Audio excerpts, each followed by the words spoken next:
Почитувани граѓани, почитувана јавност. За само една недела јавноста слуша сосема спротивни ставови од страна на ВМРО-ДПМН.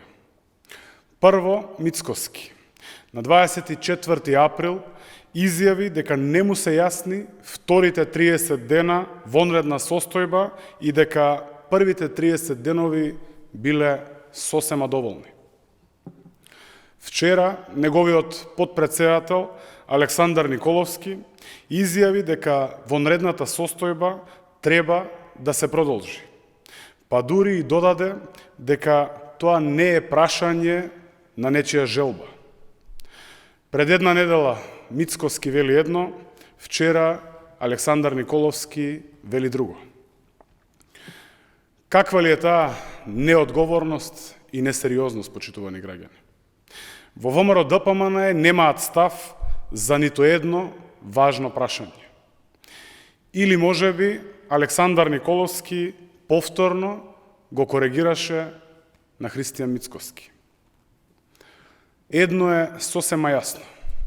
Христијан Мицкоски и ВМРО-ДПМН покажа крајно неодговорно и деструктивно однесување во клучните моменти од борбата против коронавирусот. На почетокот на кризата тргнаа со потценување и со исмевање на заканите по здравието на граѓаните.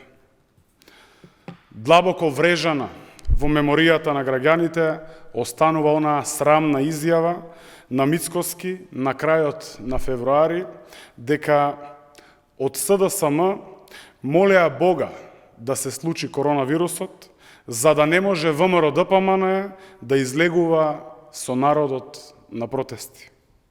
Секојдневни се и обидите за девалвирање на успешното справување со пандемијата, со коронавирусот од страна на здравствените власти. Наместо поддршка на напорите на здравствените работници, тие во екот на кризата водат негативна кампања против министерот за здравство со ширење на лажни вести и невистини.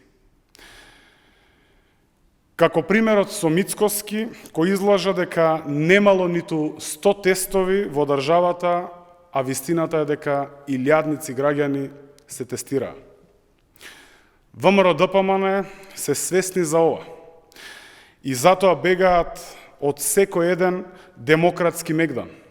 Бегаат од соочување со граѓаните. Затоа и не сакаат функционално собрание, затоа не сакаат нормализација и затоа, почитувани граѓани, ВМРО-ДПМН не сака избори. СДСМ и граѓаните сериозно се подготвуваат за новата реалност, за новата нормалност. Ги повикуваме сите граѓани за уште поголема внимателност и посветеност при почитувањето на мерките и препораките. СДСМ ќе продолжи да се однесува одговорно и секој следен чекор ќе биде исклучиво во функција на сигурната иднина на граѓаните. Ви благодарам.